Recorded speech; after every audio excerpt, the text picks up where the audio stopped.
Hey friends, I know it's March and a lot of us have already started our seeds, but some of you may not have started them yet. Or some of you may be wondering, why did my seedlings not germinate? Or what's wrong? What's going on? Well, I have a couple tips for you to help with germination. So these are just general facts when it comes to starting seeds and helping with germination or just having a successful garden season. And all this starts with the beginning, starting the seeds, having the right stuff, doing the right things for the best success. A lot of things are a matter of opinion. People will have different opinions, different preferences.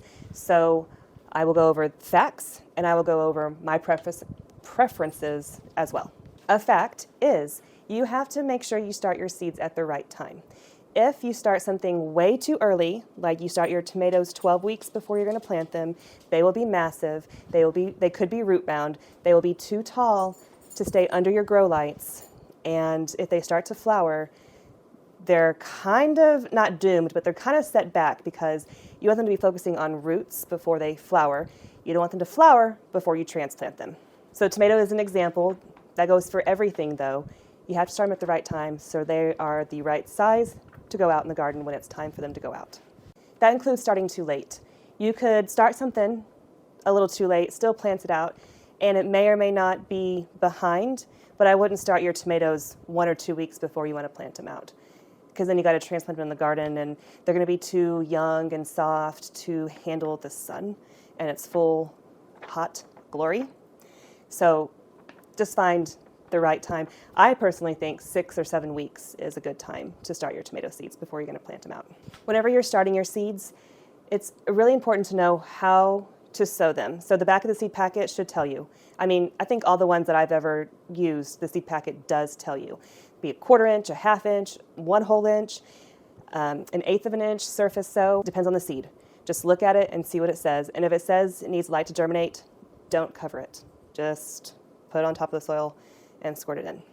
If you plant a seed too deep, it might not be able to make it up to the light and start growing. It might get smothered in the process and never penetrate the top of the soil. So it could have been totally fine, but you'd never know because it was too deep. If it says it needs light to germinate, it needs light to germinate. So if you bury it, it's probably not going to work out for you.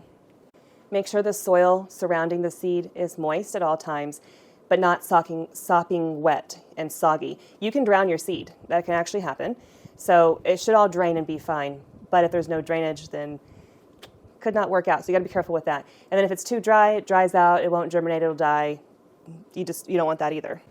If starting seeds indoors, it's good to have them have more light from your light system than they would actually get outside. They need more because these lights are not as strong as the sunlight. So while something can be good outside with 6 hours of sunlight, they're going to probably want more like 14 or 16 hours, somewhere around there, in order for them to be happy. It's recommended that your grow lights be at least 5,000 lumen in order to work well for a grow station. You can do LED or fluorescence, or anything probably. You can use seed starting mix or potting mix for growing your seeds. There's a couple things you need to keep in mind. Seed starting mix usually does not have nutrients in it. It's only peat and perlite or cocoa coir or vermiculite, a mixture of those, and it doesn't have nutrients in it. It's super soft and lofty and perfect for a new baby seedling to poke through the surface and grow its roots down, and the seed itself has enough nutrients in it for the plant to survive and grow until it has its first set of true leaves. It's going to want more nutrients. You're going to need to supplement it. So if you started your seeds in seed starting mix, at the point where they have their first set of true leaves, you should fertilize them or up pot them into something with more nutrients. Otherwise, they'll probably die. The thing about potting mix is sometimes it's a little chunkier, and it has pieces of wood chunks in it, and that can keep the seedling from germinating well. If there's a little chunk right over the seed and it tries to push through and that chunk is blocking it, it might not be able to push through and it might die. And if there's a big chunk somewhere in the middle of the cell and the roots can't grow how they need to, the plant could suffer. The little seedling could suffer or die as well. You can also start in whatever size container you want to. You can get the little cells, let me show you, like these, and you can start a whole bunch all at once. Or you can start in a 4-inch container like that. You can start in a solo cup. whatever. The point is, if you start in something small like the first thing I showed you, they will most likely need to be up-potted, which means you transfer them to a larger container while they're still inside before you're able to plant them out. So if you use seed starting mix, you would want to make sure you use potting mix or you continuously fertilize when you up-pot them to a larger container. That way they have access to nutrients. You can also start with potting mix from the get-go. You don't have to worry about up-potting right away. You don't have to worry about fertilizing right away.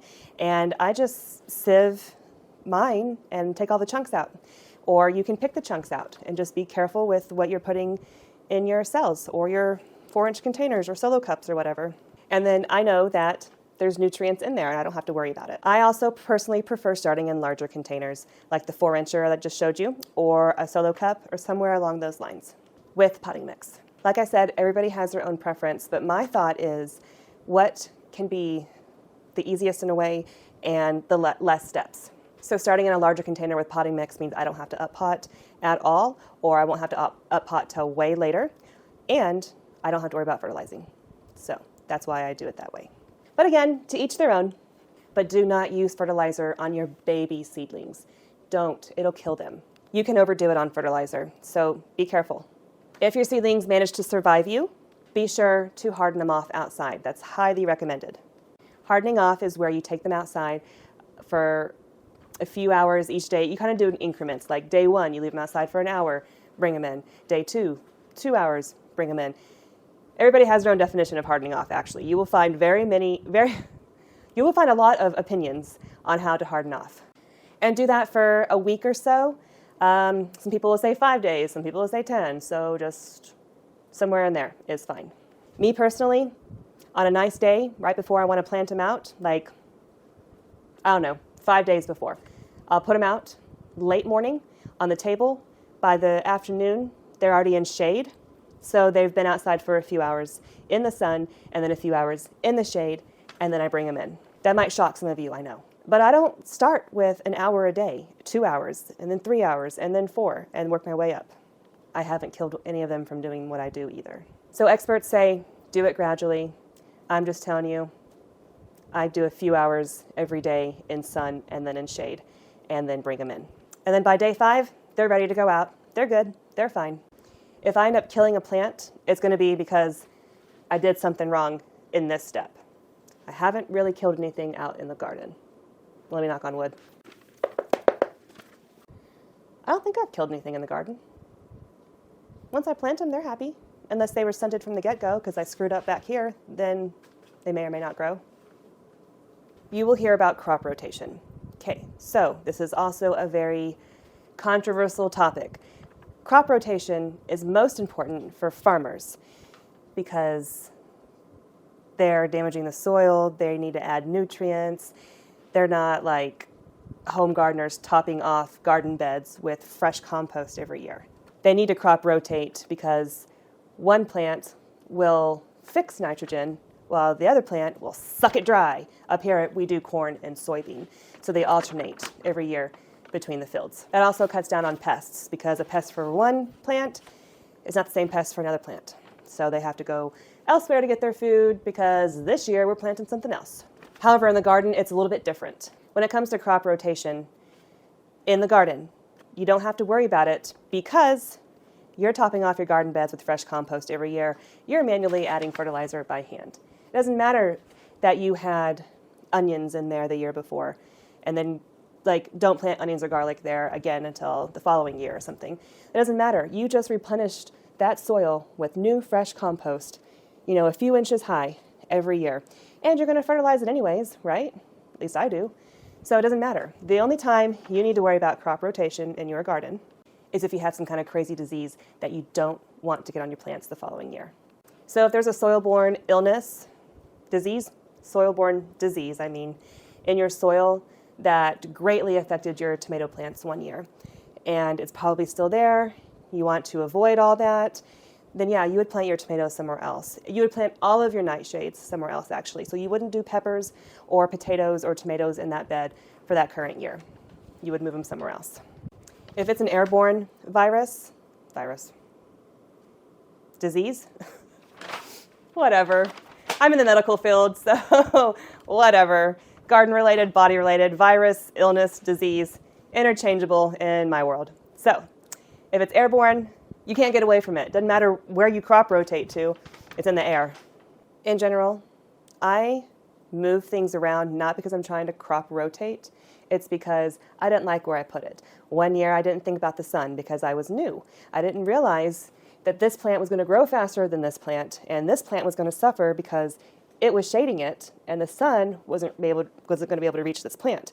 Okay, so I moved things around the next year. The next year I'm like, I can't walk through here comfortably, and this is getting on my nerves. So then the next year I decide I'm going to design it this way and do it differently.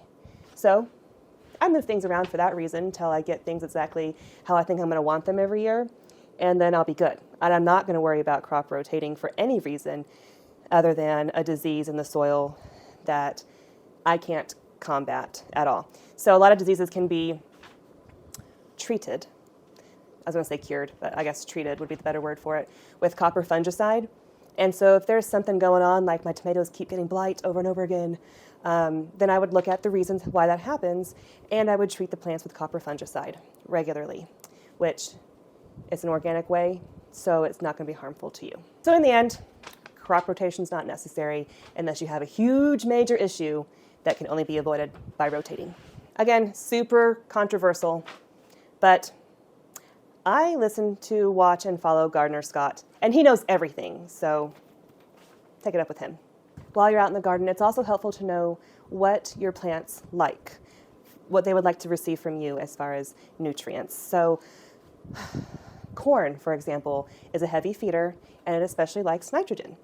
Garlic and onion are heavy feeders, but if you give them nitrogen, they might do more green growth and bulb development, which is where you'd want to give them more potassium and phosphorus.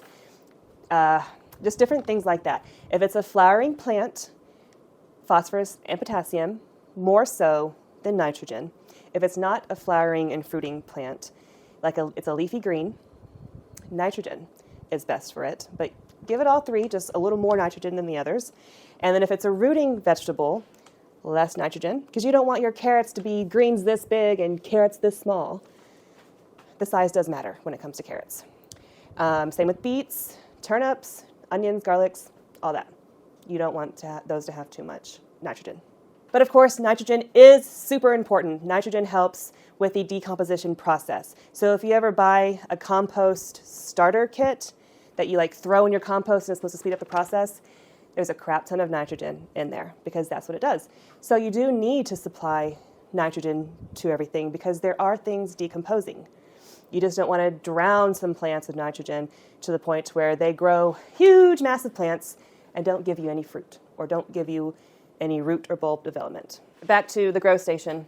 Your lights for starting your seeds need to be right above the seedlings, like this here. If I did this any lower, every time I pulled this out, it would whack the tags and lift up the soil. So this is as low as I can get it on these. The higher you do it, the more the plant stretches to the light, and then it becomes weak and leggy, is what they call it. And it just means it's a real flimsy, weak stem. You can fix that in tomatoes by replanting it, or potting it up, and bury the whole stem. You can also bury the stem of a pepper plant. There's some things that are not as easily fixable. So make sure your lights are close enough. Make sure your lights are powerful enough. A south-facing window is going to make your plants lean towards the window, and you have to rotate them so they lean in that same direction, but it's going to be the other way from them. And they can get leggy that way too. So lights is really a good idea. If you want to know where I got my lights, what they are, the shelving and all that stuff, let me know, and then I can tell you. If you're on a budget, but you want to start in larger containers like I do, instead of the small cells, just buy a pack of solo cups, and you can do a lot with those.